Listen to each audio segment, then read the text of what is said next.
So on the cover of the new One Punch Man chapter, we see Saitama standing in front of this man-made cave. And I think that this is really important because it could be showing us where this series is leading, which of course is Saitama facing off against God. And that's because I think Saitama might be standing in front of the gate of the Celestial Rock Cave, which connects to the dimension where God is currently hiding. So to explain what this is a little difficult because it technically doesn't exist, at least currently. Although a couple months ago, it definitely did exist. However, the chapter where it's explained was changed or retconned and it was removed. And since then, it hasn't been mentioned again. So it's kind of like in this lore limbo. However, I do think that it is going to come back for sure. And to explain that, I need to at first fully explain what this thing is. So before the retcons of the ninja arc that we just finished, Blast originally told Saitama and his group was the reason that he wanted to revert his former teammate Empty Void back into a human is because he's the only person with the ability to open the gate of the Celestial Rock Cave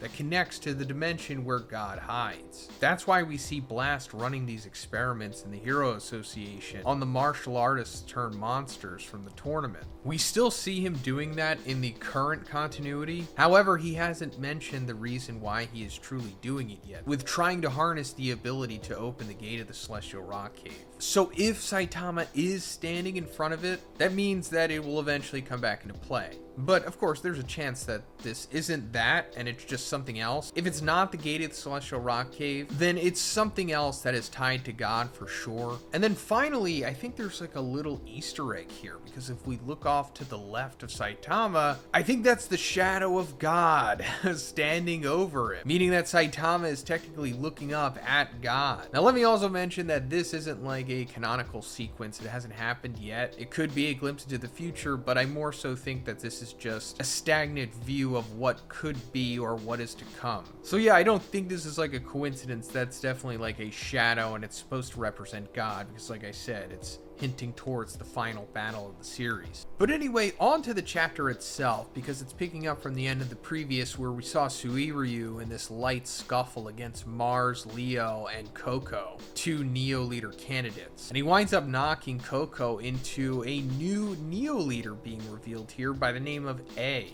Apparently he's like a hitman with a special A-class bounty on his head, and his combat skills are effective against monsters too. Also, he has like this special condition of joining as to where he's always going to be under surveillance. So this character is different.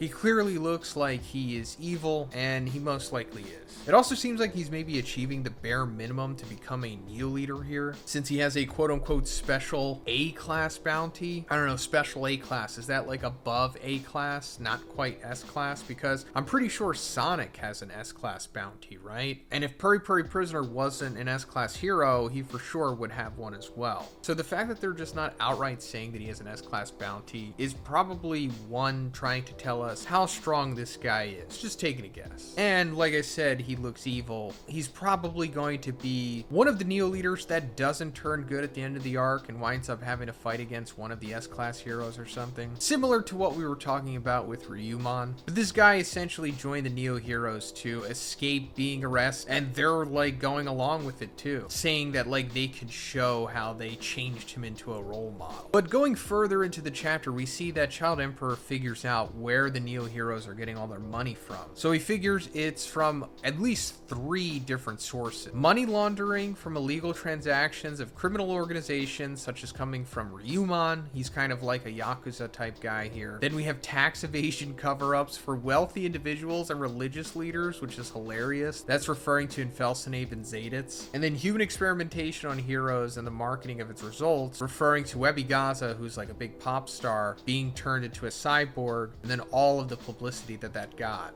So this is just showing how they became so big so quickly. But Child Emperor and Second Gar are of course paying attention to this because along with Metal Bat, they were sent to the Neo Heroes kind of like undercover, still being with the Hero Association, trying to figure out what makes them tick and what their true motives are. Hey, but real quick guys, you should check out Gamer Supps in case you haven't already. They're a great energy supplement that can help you with gaming, studying, or anything that really you want to do. They come come in caffeine and caffeine free, and they also have nootropics in it like L-theanine, L-tyrosine, and choline L-bitartrate. So it's not just, regular caffeine. It makes you really feel good and focused. If you're looking for a tub to buy, check out the new flavor Nuclear Bombsicle by Casio. It tastes just like a bombsicle. This is already one of my favorite flavors. They also have these awesome sus bars, which are only 100 calories and only has 1 gram of sugar and 8 grams of protein. My favorite flavor is the chocolate. I cannot get enough of these things. They also have gamer tea in both caffeinated and non-caffeinated. I personally really like the caffeine-free sleepy time with theanine. You can also get some of these awesome gamer soups, which I absolutely love. So guys, check the link in the description and make sure to use code BIGZ for 10% off.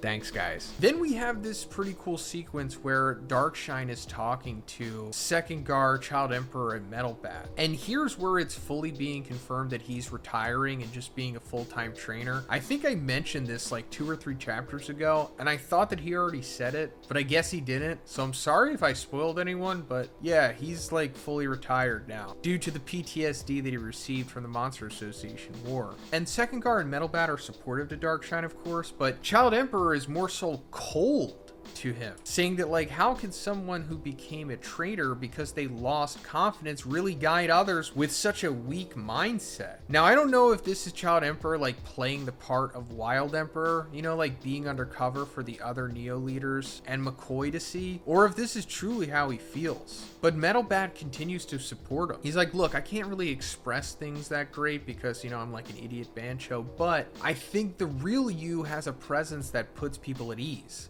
Because of that, they'll follow you. That won't change whether you're a hero or a trainer, right? Anyway, if you're going to challenge yourself with something new, I support you. So do your best, okay, Darkshine? So that kind of cheers Darkshine up. But still, he's ultimately, crippled by his PTSD. But then we come to the end of the chapter here, and we see McCoy introducing these 2 security guards by the name of Destro and Element. They came here because of Mars Leo and Coco attacking Suiryu. And McCoy says that they're agents in charge of the security of Neo Tower and dealing with those who violate the rules. And it seems like they used to be mercenary. And that's where the chapter ends. So these guys are pretty important. Also, really interesting that Element is a woman. It was difficult to tell in the webcomic version, but now we know for sure. Now, for a couple years now, I've had a theory on who these 2 are, but I can't talk about it because there hasn't been enough information released about them yet. But in the next chapter, we'll probably be able to talk about that.